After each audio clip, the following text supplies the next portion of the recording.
a nuestro primer servicio del año, nuestro primer encuentro, vamos a decir, de este año. Por eso les deseo a todos que hayan tenido un feliz año nuevo 2026. Amén.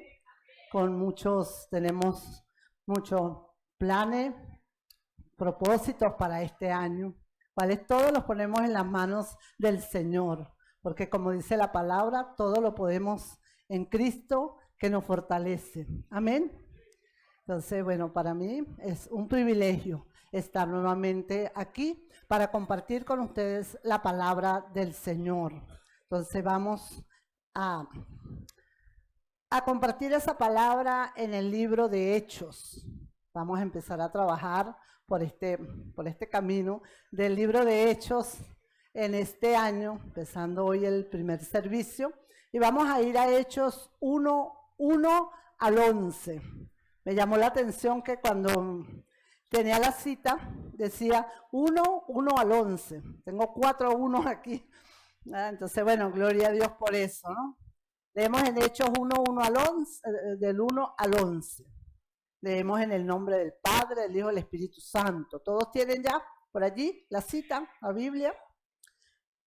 Leemos. En el primer tratado, oh Teófilo, hablé acerca de todas las cosas que Jesús comenzó a hacer y a enseñar, hasta el día que fue recibido arriba, después de haber dado mandamientos por el Espíritu Santo a los apóstoles que había escogido, a quienes también después de haber padecido se presentó vivo, con muchas pruebas indubitables, apareciéndoseles durante 40 días y hablándoles acerca del reino de Dios. Y estando juntos les mandó que no se fueran a Jerusalén, sino que esperasen la promesa del Padre, la cual les dijo: oíste de mí. Porque Juan ciertamente bautizó con agua, mas vosotros seréis bautizados con el Espíritu Santo dentro de no muchos días. Entonces los que se habían reunido le preguntaron diciendo: Señor, ¿restaurarás el reino de Israel en este tiempo? Y él les dijo: no os toca a vosotros saber los tiempos o las sazones que el Padre puso en su sola potestad. Pero recibiréis poder cuando haya venido sobre vosotros el Espíritu Santo, y me seréis testigos en Jerusalén, en toda Judea, en Samaria y hasta lo último de la tierra. Y habiendo dicho estas cosas, viéndolo ellos, fue alzado, y le recibió una nube que le ocultó de sus ojos. Y estando ellos con los ojos puestos en el cielo, entre tanto que él se iba, he aquí se pusieron junto a él 2 varones con vestiduras blancas, de los cuales también les dijeron: varones galileos, ¿por qué estáis mirando al cielo? Este mismo Jesús que ha sido tomado de vosotros al cielo, así vendrá como le habéis visto ir al cielo. Amén. Vamos a orar para poner este tiempo en las manos del Señor. Padre Santo, Señor, en el nombre de Jesús, venimos delante de tu presencia, Señor. Te alabamos, te glorificamos y te exaltamos. Te damos gracias, Señor, por tu gran amor y por tu gran misericordia con la que tú nos has amado. Gracias, Señor, porque trazaste un plan hermoso para que nosotros pudiéramos reconciliarnos contigo. Padre, te alabamos, Señor. Te damos gracias por tu presencia en este lugar, Señor. Te pedimos que seas tú, Señor, ministrando nuestras vidas a través de esta palabra. Que esa palabra llegue a nuestro corazón y danos tu gracia, Señor, para creerla y para ponerla en práctica y para enseñársela también a otros, Padre. Ponemos este tiempo de la predicación de tu palabra en tus manos. Que sea tu Espíritu Santo, Señor, guiándome, Señor, utilizándome, Padre, para llevar este mensaje, Señor, a tu iglesia, para que todos seamos edificados en el nombre de Jesús. Amén. Amén. Entonces, él le dice, en el primer versículo nos dice: en el primer tratado, oh Teófilo, hablé acerca de todas las cosas que Jesús comenzó a hacer y enseñar hasta el día en que fue recibido arriba. Este primer versículo del libro de Hechos, de la introducción, diríamos, de lo que es el libro de Hechos, vemos que es muy parecido a otro libro que nosotros hemos leído, donde también mencionan a esta este personaje, ¿verdad? A este Teófilo. Entonces, por eso no, podemos deducir o saber que tiene mucho que ver con el libro de Lucas, y ya vamos a ver que tiene que ver con el libro de Lucas. Entonces, para entender un poco por qué dice en el primer tratado, vamos a leer donde está Lucas del 1 al 4, para poder entrar como en ese contexto. Dice en Lucas del 1 al 4, pues que ya muchos han tratado de copilar una historia de las cosas que entre nosotros son muy ciertas, tal como nos las ha transmitido los que desde el principio fueron testigos oculares y ministros de la palabra. Me ha parecido también a mí, después de haberlo investigado todo con diligencia desde su origen, escribírtelas por orden, oh excelentísimo Teófilo, para que conozcas bien la verdad de las cosas en las cuales has sido instruido. Entonces le está hablando también a Teófilo, le dice que ha recopilado toda esta información, y el que escribe este libro de Hechos entonces es Lucas, el que escribió el Evangelio que lleva su nombre. Dice que este libro de Lucas fue escrito alrededor del año 63, 64, por ahí en ese periodo fue escrito el libro de Lucas. Entonces, ¿quién era Lucas? Lucas era de origen gentil. De los 4 evangelios, el evangelio que está escrito por una persona que no era judío fue el evangelio de Lucas. Él era originario de Antioquía de Siria, era de cultura griega. Era un investigador cuidadoso, historiador preciso. Era amigo cercano de Pablo, compañero y viaje y médico personal. En Colosenses 4:14 menciona Pablo que Lucas era el médico amado. O sea, podemos ver que en los viajes misioneros de Pablo, Lucas andaba con él. O sea, era testigo en esa parte, sí, él anduvo con Pablo, viendo el trabajo de Pablo en los viajes misioneros. Entonces también nos podemos preguntar, bueno, pero ¿quién era Teófilo? Porque Lucas lo menciona en las 2 cartas que escribió. Entonces, bueno, Teófilo, su nombre quiere decir amante de Dios, y es desconocido. Solamente lo nombra Lucas allí. Entonces, por esa expresión que Lucas utiliza, que le dice, oh excelentísimo Teófilo, podríamos pensar que era un oficial romano de importancia. Para él, se ve que por qué él escribía ese libro y nombraba a Teófilo. Bueno, sabemos que, como leímos, Lucas era un médico, ¿verdad? Era una persona estudiada. Posiblemente como nosotros cuando hacemos una tesis o escribimos un libro en este tiempo, hacemos una dedicatoria del libro a una persona. Puede ser al esposo, al papá, a la mamá, a un amigo muy querido, le hacemos una dedicatoria del libro. Pero eso no quiere decir que el libro se lo estamos escribiendo solamente para que lo lea esa persona. Entonces Lucas estaba dedicando estos escritos a Teófilo, pero no necesariamente era para que los leyera solamente Teófilo, porque como podemos ver, nosotros los tenemos aquí con nosotros en este tiempo, ¿verdad? Entonces, ¿qué es el libro de Hechos? El libro de Hechos continúa el relato del Evangelio de Lucas. Es una continuación del libro que escribió Lucas, donde él comenzó con los eventos de Jesucristo, desde su anunciación, desde que fue anunciado a María el nacimiento de Jesús, hasta que Jesús fue ascendido al cielo, recopiló Lucas toda esa información para presentarla en su evangelio. Después, a continuación del libro, al finalizar su libro de Lucas, él hace como otro tomo del libro, donde continúa la historia de Jesús, la historia del plan de Dios que tenía de salvación para el mundo, ¿sí? Porque dice que de tal manera amó Dios al mundo, o sea, el plan de salvación venía para todos. Y Lucas continúa esta historia en el libro de Hechos.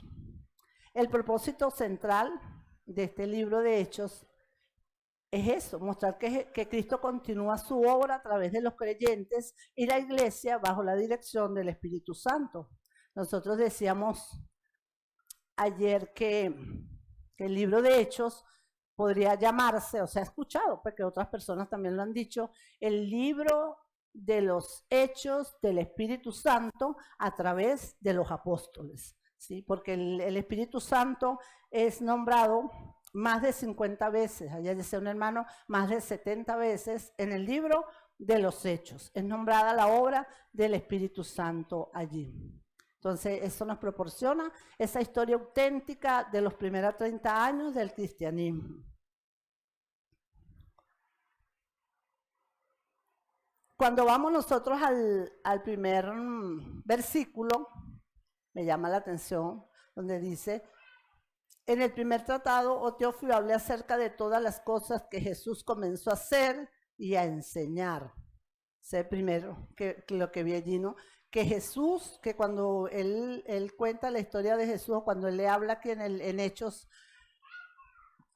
bueno, que nos escribe, nos deja allí, nos dice que él contó las cosas acerca de las cosas que Jesús comenzó a hacer y enseñar. O sea, que Jesús no solamente enseñaba, sino que Jesús hacía.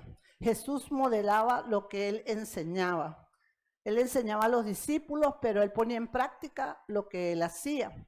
Y eso lo podemos ver en Juan 13, 14 al 17. No lo vamos a leer, ¿verdad?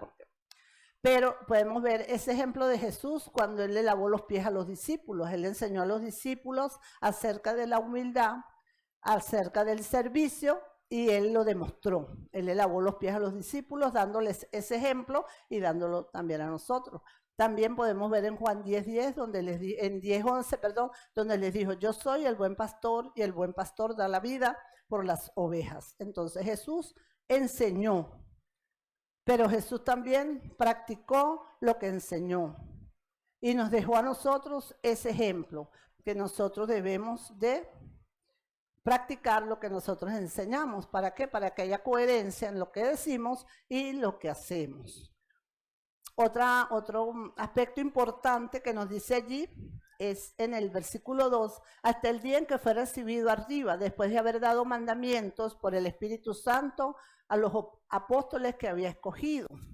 Entonces Jesús estaba allí 40 días después de su resurrección, él seguía dándoles mandamientos a los discípulos, dándoles mandamientos, y en esos mandamientos que Jesús les dio un mandamiento muy importante para ellos, muy importante para la culminación del plan o para la extensión del plan, para ellos y también para nosotros, que fue el mandamiento de la gran comisión. Nosotros sabemos que en Mateo 28, 16 al 20, nos dice que Jesús les dijo a ellos que fueran a Galilea, a un lugar específico, a un monte, donde él tenía algo muy importante que decirles, y allí les dio el mandato de la gran comisión, pero eso lo vamos a ver un poquito más adelante. Seguimos aquí donde él les dijo que les había dado pruebas indubitables.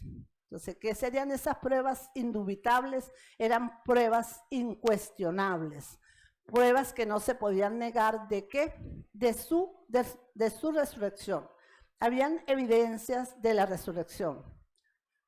Podríamos preguntarnos por qué Jesús hizo bastante énfasis en que hubiera esa seguridad de que él había resucitado. Dice, a quienes también después de haber padecido se presentó vivo con pruebas indubitables, apareciéndoseles durante 40 días y hablándoles acerca del reino de Dios. En los evangelios hay pruebas de su resurrección, donde Jesús se le apareció a sus discípulos después.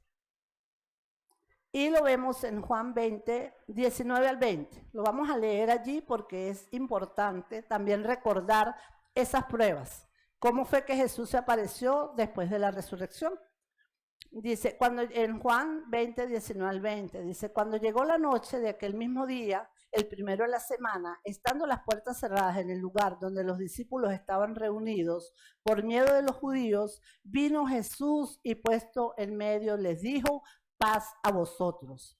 Y cuando les hubo dicho esto, les mostró las manos y el costado, y los discípulos se regocijaron viendo al Señor.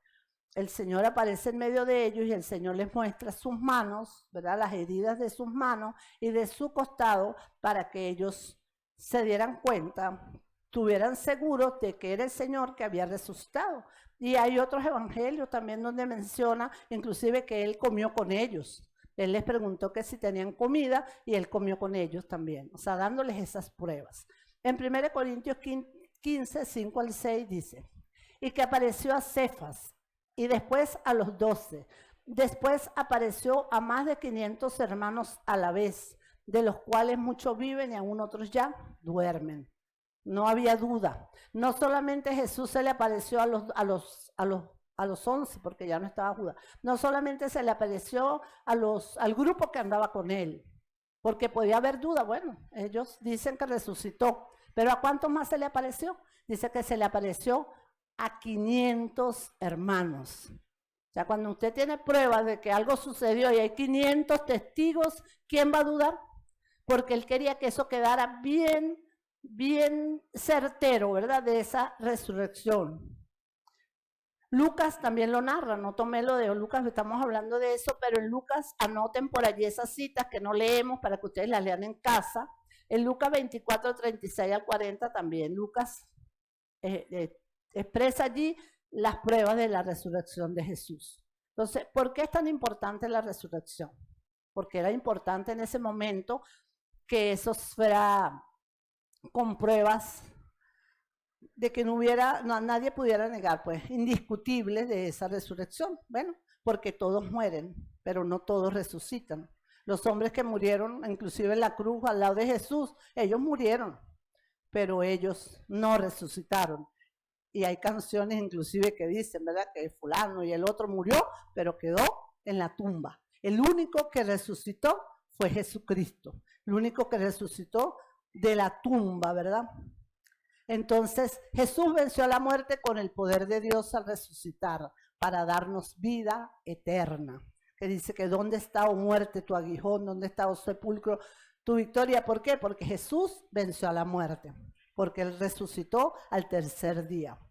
Y ese es un elemento muy importante, mis hermanos, que debemos tomar en cuenta cuando predicamos el mensaje de salvación. Es muy importante la muerte en la cruz, cuando Él derramó su sangre, murió en nuestro lugar para perdonar nuestros pecados. Esa sangre es la que nos limpia de todo pecado y de toda maldad. Pero es importante que también prediquemos la resurrección de Cristo, porque ahí fue donde Él venció a la muerte y tuvo la victoria y nos hizo a nosotros más que vencedores. Amén. En Romanos, Pablo también habla con relación a esto. Dice, en Romanos 10:9, un versículo que nosotros predicamos cuando estamos predicando el evangelio, estamos predicando para salvación. En Romanos 10:9 dice que si confesares con tu boca que Jesús es el Señor y creyeres en tu corazón que Dios le levantó de los muertos, serás salvo. Entonces, ¿qué es lo que tienes que confesar con la boca? Que Jesús es el Señor. O sea, que vas a hacer a Jesús Señor de tu vida. Pero ¿qué vas a creer en tu corazón? Que Dios le levantó de los muertos. O sea, vemos allí la importancia de la resurrección, de creer en la resurrección de Jesús para ser salvo. En 1 Corintios 15, del 3 al 20, no vamos a leer todos esos versículos, pero sí vamos a mencionar un poquito con relación a la resurrección. Dice, porque primeramente os he enseñado lo que asimismo recibí, que Cristo murió por nuestros pecados conforme a las Escrituras, y que fue sepultado y que resucitó al tercer día conforme a las Escrituras. Allí está el querigma, ¿sí? El mensaje del evangelio que nosotros predicamos. Y si Cristo no resucitó, vana es entonces nuestra predicación y vana también es nuestra fe. Le decía Pablo a los corintios, porque habían algunos que decían que no había resurrección. Él decía, si no hay resurrección, vana es nuestra predicación y nuestra fe, porque Jesús resucitó para darnos vida. Más en el 20, voy leyendo algunos allí, no todo, ¿no? Mas ahora Cristo ha resucitado de los muertos, primicia de los que durmieron es hecho, porque si Cristo resucitó, nosotros también resucitaremos. Amén. Tenemos esa esperanza. Amén. Vamos ahora al versículo 4 y 5 del pasaje que estamos leyendo de Primera de Hechos, donde nos dice que Jesús dio, primeramente en ese momento dio un mandato que les estaba diciendo, esperen algo grande viene, amén. Algo grande venía para ellos. Ya Él se lo había prometido, ya Él les había hablado, pero deben esperar el cumplimiento de la promesa del Padre. ¿Cuál era? El bautismo por el Espíritu Santo. Lo leemos aquí en el 4 y 5, nos dice: y estando juntos les mandó que no se fueran de Jerusalén, sino que esperasen la promesa del Padre, la cual oíste de mí. Porque Juan ciertamente bautizó con agua, mas vosotros seréis bautizados con el Espíritu Santo dentro de no muchos días. Él les había dado una promesa. En Hechos 24:49 dice: aquí yo enviaré la promesa de mi Padre, perdón, en Lucas 24:49, nuevamente de allá es que viene, ¿verdad? La continuación del último capítulo de Lucas viene Hechos, el primer capítulo de Hechos. Entonces aquí Lucas también lo coloca. He aquí yo enviaré la promesa de mi Padre sobre vosotros, pero quedaos vosotros en la ciudad de Jerusalén hasta que seáis investidos de poder desde lo alto. Allí vamos viendo lo que significaba ese bautismo del Espíritu Santo. Él les había prometido, Él les prometió el Consolador. Les dijo: no estén tristes, porque cuando yo me vaya, les dijo Jesús, va a venir el Consolador. Entonces, Juan el Bautista, en Marcos 1:8, les dice: yo a la verdad los bautizo con agua, pero Él los bautizará con el Espíritu Santo. Juan bautizaba en agua para arrepentimiento, pero les decía: el que viene tras de mí, el cual no soy digno ni de desatar su calzado, Él los bautizará en el Espíritu Santo y con fuego. Amén. Entonces estaba esa promesa dada. ¿Dónde estaba la promesa? ¿Por qué Jesús dice que el Padre había dado esa promesa? Bueno, hacía 400 años antes aproximadamente de la venida de Jesús, ya el Padre había dado la promesa del derramamiento del Espíritu Santo. ¿Sobre quién? Vamos a ver sobre quién dice. Vamos a leer Joel 2:28. Dice: y después de esto derramaré mi espíritu sobre toda carne, y profetizarán vuestros hijos y vuestras hijas. Vuestros ancianos soñarán sueños y vuestros jóvenes verán visiones. Y también sobre los siervos y sobre las siervas derramaré mi espíritu en aquellos días. ¿Sobre quiénes? Sobre sus siervos y sobre sus siervas. Dio la promesa del derramamiento del Espíritu Santo y Jesús la confirmó, ¿sí? En su vida, en su enseñanza, la confirmó y les dijo: va a venir el Espíritu Santo sobre vosotros. El Espíritu Santo les va a enseñar todas las cosas del Padre, todas las cosas del Padre se las hará saber. Ya Jesús les había hablado, y aquí al final, después que Jesús resucita, Él les confirma, o sea, como que les recuerda: yo les estoy dando el mandamiento, la gran comisión, pero espérense, porque yo les dije que iba a venir la promesa del Padre. Los judíos conocían acerca del Espíritu Santo, pero el Espíritu Santo obraba en los tiempos de los profetas, de los jueces, desde el exterior. Él descendía temporalmente sobre ellos para que hicieran ciertas tareas o ciertos propósitos específicos. Lo podemos ver cuando vino sobre Sansón en Jueces 14:6. Vino el Espíritu Santo sobre Sansón cuando Sansón mató el león. Vino también sobre Saúl cuando profetizó en 1 Samuel 10:10. Vino el Espíritu Santo, dice que Saúl profetizó también. Esas son evidencias de que ellos tenían conocimiento de lo que era el Espíritu Santo, pero el Espíritu Santo obraba externamente sobre las personas que Dios escogía para propósitos especiales. Pero aquí, ¿quiénes iban a ser bautizados con el Espíritu Santo? Jesús le estaba diciendo a sus discípulos que ellos iban a recibir esa promesa, pero también es para todos aquellos los que crean en Jesús, para todos los que en Él crean, porque en el aposento alto no solamente estaban los 11, ¿cuántos habían? 120, todos, bueno, los que conocemos, lo que vamos a ver más adelante sobre el aposento alto, habían 120 reunidos allí. Entonces no era solamente para los 11, Y Joel dice que era para todos sus siervos. La promesa es para todos sus siervos, esa promesa del bautismo del Espíritu Santo. Ahora, ¿qué significará eso de bautismo? Porque ya nos bautizamos en agua, muchos están bautizados en agua, ¿verdad? Casi todos bautizados en agua, sí, pero ahora nos están hablando de un bautizo del Espíritu Santo. ¿Qué será eso? Entonces nos dice que la palabra bautizo en el original griego es de baptizo, que significa completamente mojado. O sea, imagínense el Espíritu Santo, no imaginen el agua donde fueron bautizados, imaginen el Espíritu Santo, lo que significa esto. ¿Cómo será eso?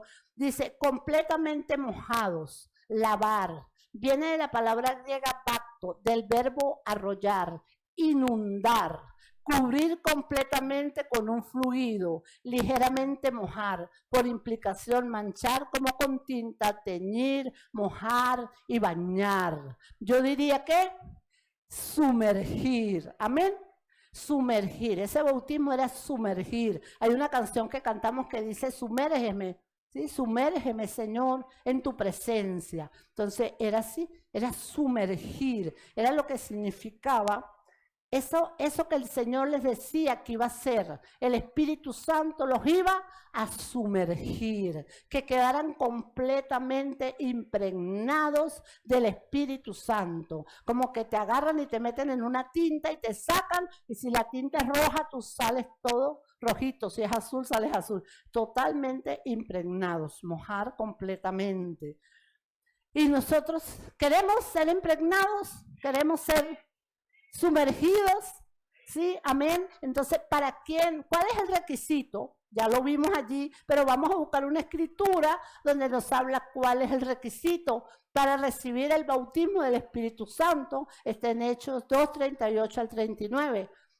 Dice, Pedro les dijo, arrepentíos y bautícese cada uno de vosotros en el nombre de Jesucristo para perdón de los pecados. Y recibiréis el don del Espíritu Santo, porque para todos es la promesa, y para vuestros hijos, y para todos los que están lejos, y para cuantos el Señor nuestro Dios llamare. Amén. ¿Fuiste llamado? ¿Fuiste escogido? Amén. Entonces, ¿para qué es la promesa? Para todos. Diga, para mí. Para mí es la promesa. Para todos cuantos el Señor llamare. El Señor les dice algo importante allí. ¿Qué les dice? Esperen. Esperen la promesa. Esperen que sean bautizados. El Señor también nos dice a nosotros a veces, ¿qué nos dice? Espere hasta que esto suceda. Una cosa, el Señor te puede dar una promesa en la palabra, porque la palabra está llena de promesas. O sea, más de 1000 promesas. Hay una Biblia que dice que es la Biblia de las promesas y resaltan todas las promesas, está llena toda la Biblia de promesas. Amén. Hay promesas que el Señor nos da y nos dice, como le dijo a los discípulos, esperen hasta que venga la promesa. Pero ¿qué tiene que hacer el discípulo? Somos discípulos, ustedes son discípulos de Jesús. Amén, ¿verdad? ¿Qué tiene que hacer el discípulo primeramente? Tiene que ser obediente.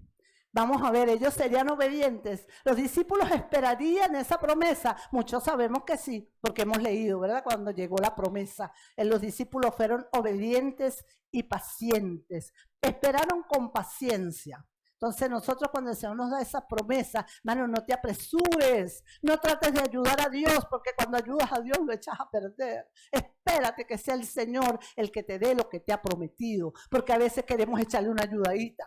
El Señor te da una promesa de que te va a dar algo, un negocio, porque el Señor da promesa de todo tipo. Y entonces, no, pero es que yo voy a pedir esto prestado para ayudar, estás ayudando al Señor.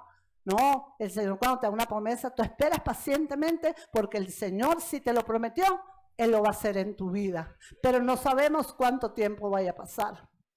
No sabemos, hermanos, cuánto esperaron ellos. Lo vamos a ver en la próxima predicación. ¿Sabe cuánto esperaron ellos que llegara esta promesa? Esperaron 10 días. 10 días. Porque después de la resurrección de Jesús pasaron 50 días, pero Jesús tuvo 40 con ellos. A los 10 días. Pero quizás para nosotros no son 10 días. Quizás una semana, 2 semanas, un mes. O quizás son 8 años, pero el Señor cumple sus promesas. Al final les voy a decir por qué 8 años, pero el Señor cumple lo que el Señor te promete. Y nosotros debemos esperar con paciencia, con fe. Porque si el Señor dice que si tú haces, a ellos les digo, si esperan, van a ser llenos del Espíritu Santo, van a ser bautizados. Tenían que tener fe para creer lo que Jesús les estaba diciendo. Entonces tenemos que tener fe para creer en las promesas que Jesús nos da. ¿Para qué? Para que lleguen cuando el Señor quiera, porque es cuando Él quiera. Amén. Entonces el creyente debe esperar para que pueda recibir esas promesas. Entonces tenemos que estar nosotros claritos, creer que Dios te escogió, que Dios te llamó y que Dios te hizo parte de su reino, que Dios te hizo su hijo, que eres escogido, que eres adoptado, que eres predestinado y que te hizo su hijo y que te llamó. ¿Tienes alguna duda de eso? Bueno, si alguien la tiene por allí, cuando llegue a casa, lea Efesios 1, Efesios capítulo 1, para que usted vea todo lo que el Señor hizo en su vida, ¿verdad? Ok, entonces continuamos. Entonces, ¿qué era el bautismo del Espíritu Santo? Ya dijimos que era. Ahora, ¿para qué? ¿Para qué era? ¿Qué les dijo que para qué era? Entonces, en el 6:7 dice, entonces los que se habían reunido le preguntaron diciendo, Señor, ¿restaurarás el reino de Israel en este tiempo? Y él les dijo, no os toca a vosotros saber los tiempos o las sazones que el Padre puso en su potestad, pero recibiréis poder cuando haya venido sobre vosotros el Espíritu Santo y me seréis testigos en Jerusalén, en toda Judea, en Samaria y hasta lo último de la tierra. Aquí es donde se pone bueno, ¿verdad? Bueno, porque ya estoy bautizado, ya tengo el poder, ya tengo el Espíritu Santo. Ahora, ¿para qué el Señor me dio esto? O sea, ¿para qué el Señor les daba esa investidura que les estaba dando? Aquí vemos que al principio los discípulos le preguntan que si va a instaurar el reino de Israel. Él les está hablando, esperen en Jerusalén, porque van a ser investidos de poder desde lo alto. Ellos todavía le preguntan, Señor, ¿vas a restaurar el reino de Israel en este tiempo? O sea que la mentalidad de los discípulos todavía era terrenal, todavía ellos esperaban que pasara algo aquí en esta tierra, que el Señor quitara el gobierno romano e instaurara el reino de Dios, porque ellos estaban sufriendo con todo eso que estaba pasando. ¿Por qué? Porque su mentalidad todavía estaba en lo terrenal. ¿Y qué les dijo él? Bueno, aquí está, dice, eso no es ahora, o sea, ese tiempo sí va a pasar, sí se va a instaurar el reino, pero eso no es ahora. Y eso no les toca a ustedes saberlo, eso solamente está en potestad del Padre, porque el reino de Dios se va a manifestar, ¿sí? Pero dice que la segunda venida de Jesús, y aquí nosotros podemos ver que él les estaba diciendo, eso no lo sabe nadie, solamente el Padre. Por eso cuando a nosotros nos digan, ay, vino Jesús vino en el 2010, creo que escuché que alguien decía, Jesús viene en el 2000 tal, en tal fecha viene Jesús porque el Señor me lo reveló. ¿Qué dijo? Que él iba a venir como ladrón en la noche, que cuando nadie sepa que llega, él va a llegar, ¿verdad? Entonces lo que nosotros tenemos que estar es preparados todos los días, porque no sabemos el día que llega, no sabemos si llega hoy, no sabemos si viene mañana, porque solamente el Padre tiene potestad. Tenemos que ser como las vírgenes, ¿sí? Porque habían 10 vírgenes prudentes y 10 insensatas. Entonces nosotros tenemos que hacer ¿qué? Como las vírgenes sensatas, que ese aceite esté siempre en nuestra lámpara porque no sabemos. Y eso les decía a él. Ustedes por eso no se preocupen. Yo les voy a decir, yo ya les estoy diciendo cómo van a tener las lámparas llenas de aceite. Porque nos dice el Espíritu Santo, el aceite, o sea, hace alusión al Espíritu Santo. Entonces les estaba diciendo, no se preocupen por eso, pero recibiréis poder cuando haya venido sobre vosotros el Espíritu Santo y me seréis testigos, porque va junto. Recibiréis poder y me seréis testigos. Muy importante. ¿Para qué iban a recibir el poder? Entonces, ¿cuál sería ese poder? ¿Qué significará esa palabra que dice allí poder? Esta palabra poder en el original griego significa dunamis. Nada más cuando yo digo dunamis, te piensa en algo fuerte, ¿verdad? En algo grande, ¿sí? Dunamis, fuerza, poder milagroso, un milagro en sí mismo. Capacidad, potencia, potestad. ¿Amén?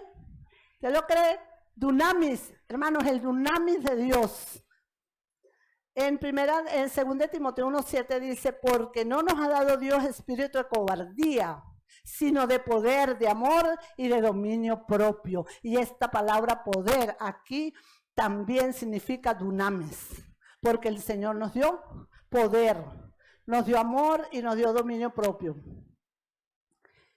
El Espíritu Santo iba a descender sobre ellos. Iban a ser investidos, llenos, impregnados. Eso ya lo dijimos, ¿verdad? ¿Qué significaba? Pero ¿quién es el Espíritu Santo? Sí, lo sabemos, muchos sabemos que es el Espíritu Santo. Nos dice que es la tercera persona de la Trinidad. Dios Padre, Hijo y Espíritu Santo.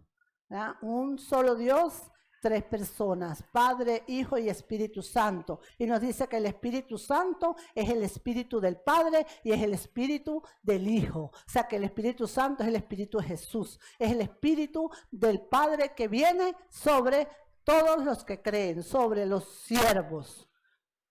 Es una presencia divina que es el aliento y poder de Dios en acción, guiando, confrontando, santificando y capacitando al creyente, porque no estamos solos, no le vamos a servir al Señor en la carne, no le vamos a servir al Señor con nuestras fuerzas.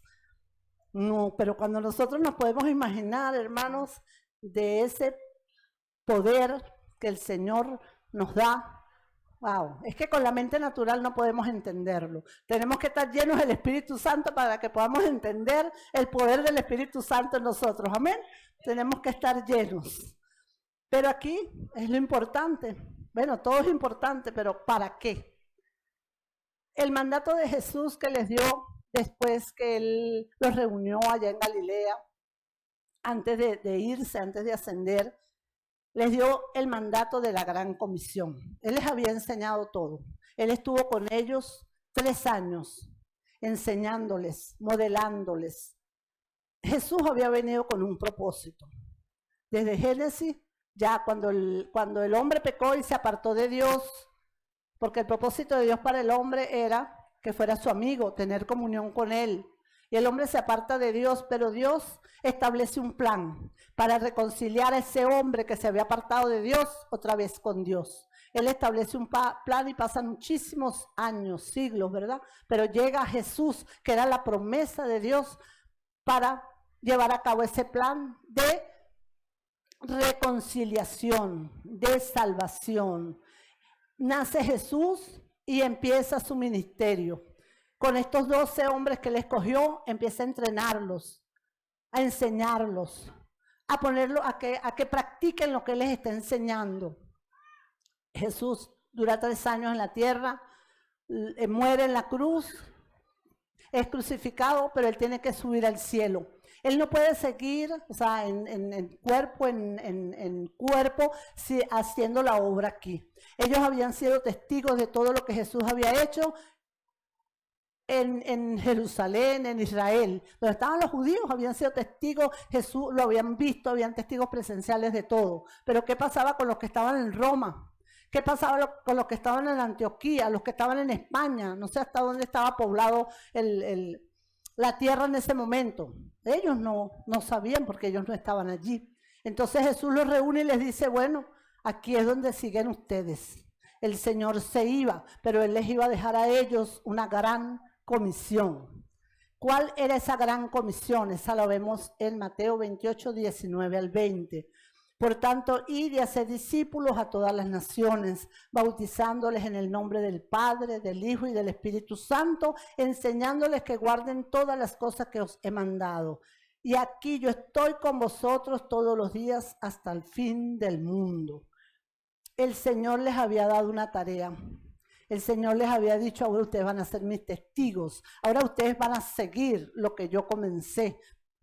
Pero no van a ir solos. Ahora yo voy a ir con ustedes en la presencia del Espíritu Santo en cada uno de ustedes, porque el trabajo ustedes no lo van a hacer solos. Hermanos, porque en lo natural, en nuestra carne, no podemos cumplir esa gran comisión. Solamente fue cumplida allí en la iglesia primitiva y es cumplida y estamos aquí por el poder del Espíritu Santo en esos creyentes. Amén.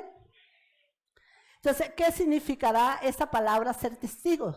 Jesús le dijo que era para que fueran testigos, así ellos iban a cumplir la gran comisión siendo testigos. La palabra testigo es martus y significa mártir, testimonio, el que muere por su fe.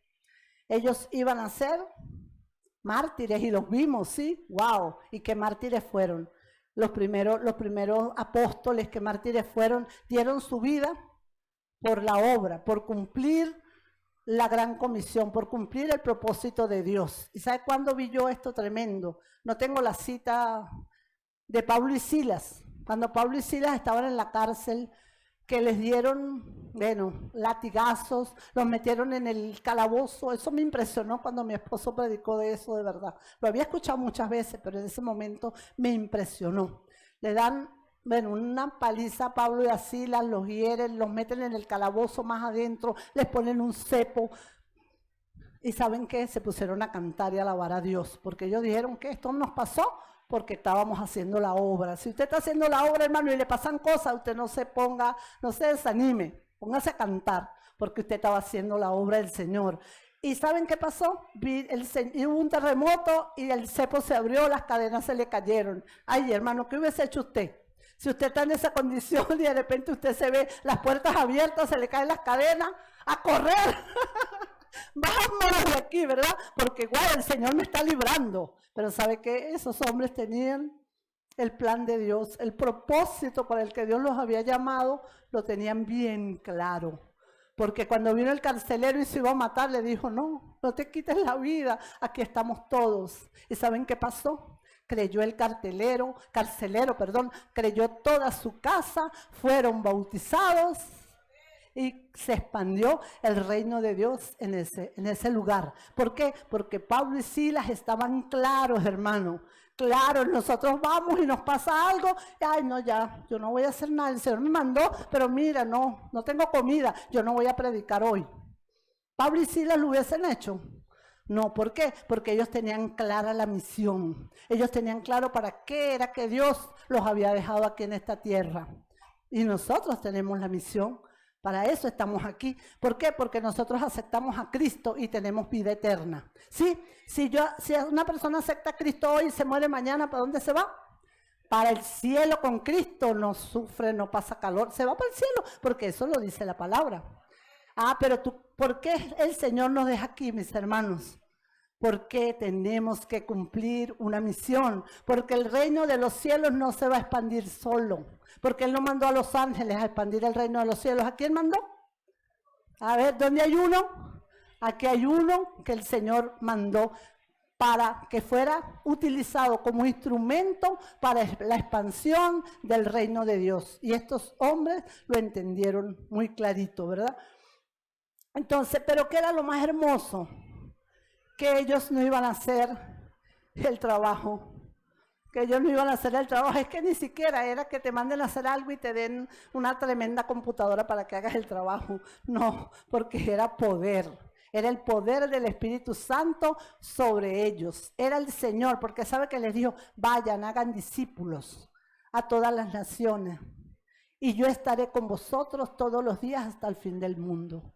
Porque Él les decía que iba a estar con ellos. ¿Cómo iba a estar con ellos? En la presencia del Espíritu Santo en sus vidas, ¿verdad? Abriéndole puertas, mostrando, haciendo esas demostraciones de poder de Dios en ellos. Entonces todos estamos llamados a alcanzar al mundo para Cristo y para expandir su reino. Podemos hacer muchas cosas aquí, pero tenemos ese mandato de ser esos testigos del Señor. Y no es que nosotros nos vamos a ir para las misiones, nos vamos a ir para China, nos vamos a ir para Amazonas. No, es que yo tengo que ir a cumplir la misión, yo me voy para Amazonas. No, hermano, porque cuando les dice ir, es mientras ustedes van. Ustedes van en su universidad, ustedes van en su casa, ustedes van en su trabajo, en todas partes donde usted esté, usted va a cumplir la misión.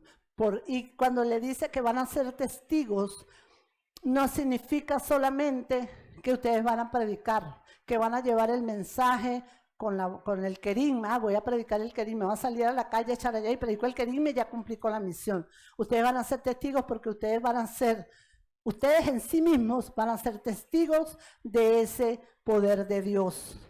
En ustedes por el cambio y la transformación que Dios ha hecho en su vida, con el testimonio que ustedes van a dar en su vida, en lo que Dios ha hecho en ustedes.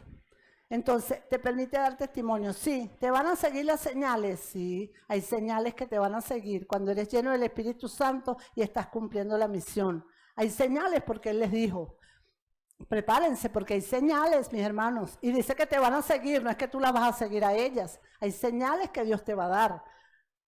Y dice en Marcos 16, 17 al 18. Y estas señales seguirán a los que creyeren. En mi nombre echarán fuera demonios, hablarán nuevas lenguas, tomarán en las manos tomarán serpientes en sus manos, y si bebieren cosa mortífera no les hará daño. Sobre los enfermos pondrán sus manos y sanarán, porque no somos nosotros, amén. Es el Espíritu Santo en nosotros el que va a hacer eso. Nosotros solamente vamos a ser vasos, instrumentos del Señor para que el Señor manifieste su gloria. Si tenemos alguna duda de esto, en Isaías 61:1 dice, ¿qué dice? Que vamos a ser llenos, ¿verdad? Dice que vamos a ser investidos, o que ellos iban a ser investidos de poder desde lo alto. En Isaías 61:1 dice, y el Espíritu del Señor Jehová está sobre mí, porque me ungió Jehová, me ha enviado a pregonar buenas nuevas a los afligidos, a vendar a los quebrantados de corazón y a publicar libertad a los cautivos y a los presos, apertura de la cárcel. Amén. El Señor también nos da pero el poder de Dios está en ti. Tú cuando oras por un enfermo no eres tú, es el Espíritu Santo que está en ti que lo va a sanar. Cuando echas fuera un demonio, una hermana decía, no, porque había una persona que le dijeron que en una casa había demonios o algo así. Pero bueno, pero es que cuando tú llegas a ese lugar, llega la presencia de Dios, la presencia del Espíritu Santo. O el demonio se manifiesta para que usted lo eche fuera. Porque no pasaba con Jesús. Jesús estaba lleno del Espíritu Santo. Cuando Él pasaba por un lugar, por allá se salían, ¿verdad? Dando voces, daban voces. ¿Pero por qué? Porque la presencia de Dios que estaba en Él no les permitía quedarse callados dentro de esa persona. Porque ustedes creen, que los demonios se quieren manifestar para que uno sepa y los eche fuera. No, es que el poder de Dios está de tal manera en ti que no pueden resistirlo. Y cuando se manifiestan, ¿qué pasa? Mira, fuera en el nombre de Jesús, porque no es en mi nombre, es en el nombre de Jesús que esas señales nos van a seguir. Amén. Amén. Gloria a Dios.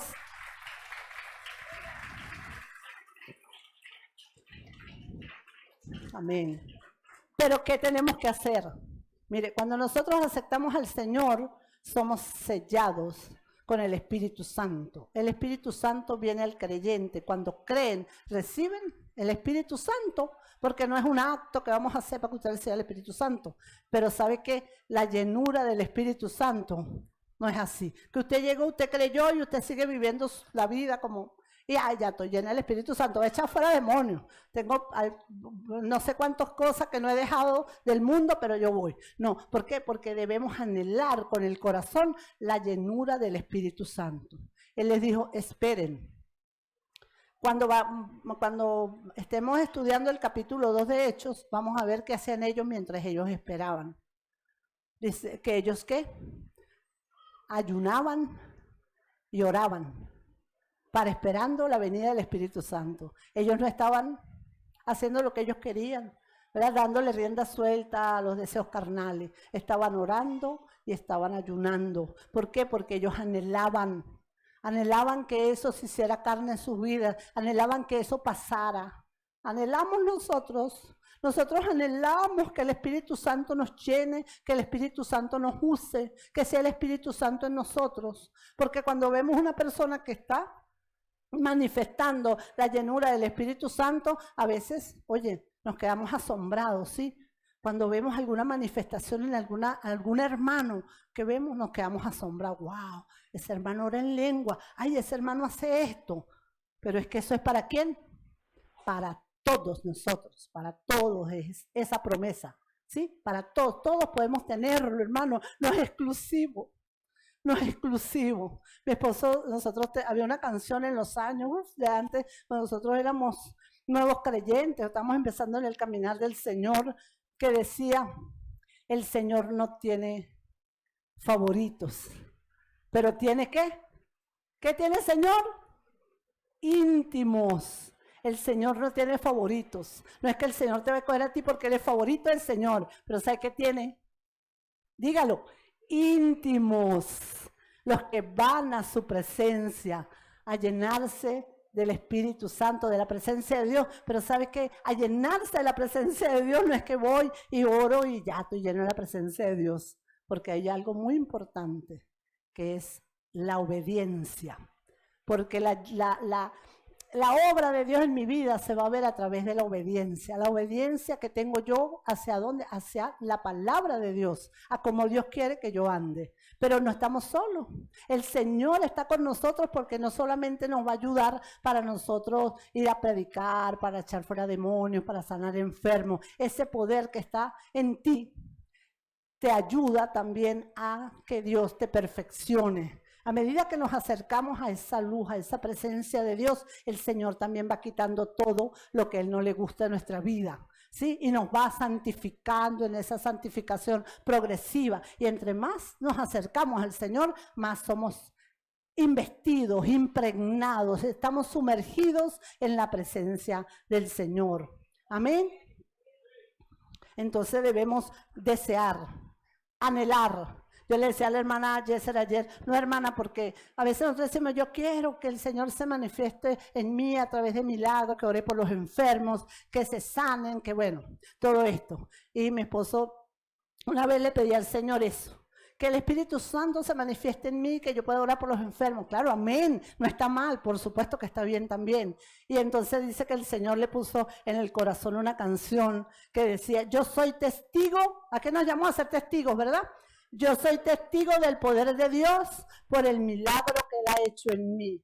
Yo era ciega, ahora puedo ver la luz hermosa que me da Jesús. ¿Cómo dice la canción esa?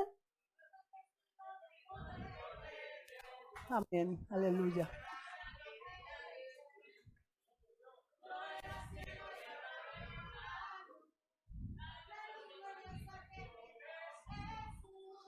Amén, aleluya. Le vamos a darle una pausa al Señor. Entonces, la evidencia de ser testigos va comenzando en nosotros. Un hermano decía, wow, es que podemos ver cómo Dios ha transformado la vida de esa hermana. Cómo esa hermana era de esta manera y ahora esa hermana es de otra forma. Porque Dios transformó su vida. ¿Quién transformó su vida? El poder de Dios. El Espíritu Santo transforma nuestras vidas. Amén. Entonces debemos procurar, debemos anhelar esa llenura. Vamos a buscarla, vamos a clamar al Señor. Ya para ir culminando, vamos a leer los versículos del 9 al 11, que es ya cuando Jesús les da estas instrucciones y es ascendido al cielo. Dice, y habiendo dicho estas cosas, viéndolo ellos fue alzado y le recibió una nube que le ocultó de sus ojos.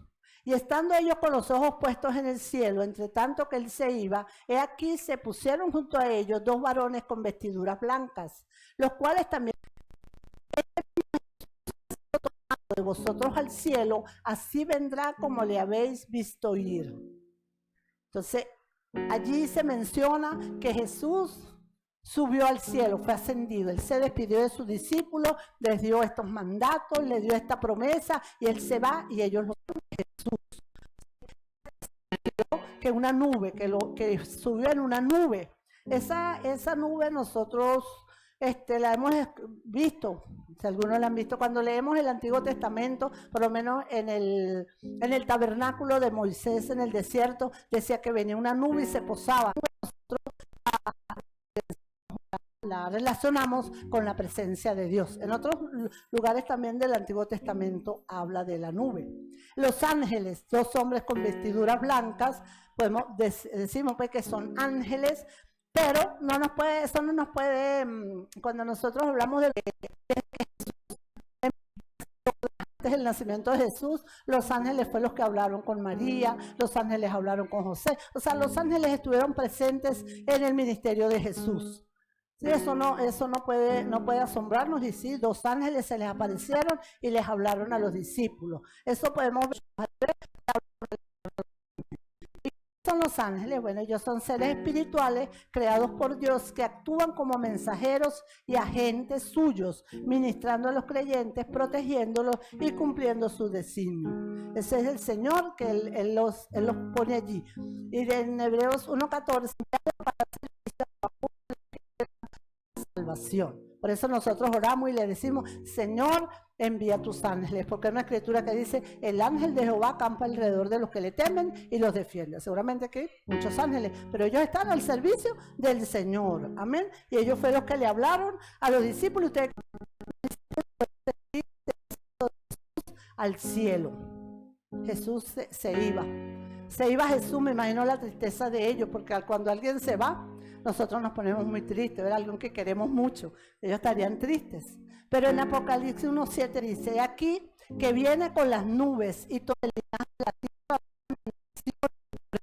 tierra. Amén. Cristo viene pronto, iglesia. Así como lo vieron ir ellos, así lo veremos nosotros venir en las nubes. Este versículo nos hace ver de ese cumplimiento. Y sabe que todas las promesas del Señor se de la venida de Jesús para salvación y se cumplió. Ya dijo que el Mesías iba a venir. Él les dio la promesa del Espíritu Santo y aunque no estemos estudiando en Hechos 2, que es donde está la evidencia, nosotros somos evidencia de que el Espíritu Santo vino. ¿Por qué? Porque si el Espíritu Santo no viene, nosotros no estuviéramos aquí, porque el plan de Dios se fue cumpliendo hasta lo último de la tierra, porque ese último de la tierra somos nosotros que estamos por aquí. Sí, bien lejos de Israel, bien lejos de donde comenzó la iglesia primitiva, el Espíritu Santo actuó en cada creyente hasta que llegáramos nosotros también a la salvación. Amén. Y si Él dijo que Él vuelve, es porque Él volverá. Amén. Amén. Gloria a Dios, mis hermanos. Entonces nosotros debemos tener un corazón dispuesto, anhelante, anhelemos esa llenura del Espíritu Santo, anhelemos también cumplir con ese mandato, no nos quedemos con eso, porque el Espíritu Santo en nosotros no es para que nosotros estemos gorditos y bonitos. El Espíritu Santo es para que nosotros cumplamos el plan de Dios en esta tierra, que es la expansión de su reino, es llevar la palabra, llevar el evangelio de una, de otra manera al que no conoce a Jesús. Amén. Entonces andemos en el Espíritu para que el Señor nos llene. No satisfagamos los deseos de la carne, andemos en el Espíritu y busquemos al Señor. Vamos a pedirle a mi esposo que pase por aquí para que esté orando, hermano. Vamos a orar y vamos a pedirle al Señor que en este año nuevo, en este año que comienza, el Señor nos llene más y más de su presencia y nos use como instrumentos para la expansión de su reino y para su gloria y su honra. Dios los bendiga. Gloria a Dios, ponte de pie, iglesia, un aplauso al Señor. A Él sea la gloria y la honra por los siglos de los siglos. Espíritu Santo de Dios. Wow. Qué privilegio. Qué privilegio tener ese dunamis, ¿sabe? Ciertamente la llenura del Espíritu Santo no es cualquier cosa y aunque Dios es soberano, demanda trabajo de nosotros. Reflexionaba mientras mi esposa predicaba en una casa, en nuestra casa. Imagínense que usted compró una casa.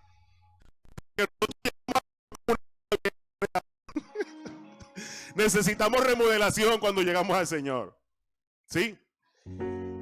Y lo primero que usted tiene que hacer es sacar todo el perolero viejo que hay allí. Hermano, ¿cuántas cosas necesitamos sacar nosotros de nuestra vida, de nuestro corazón?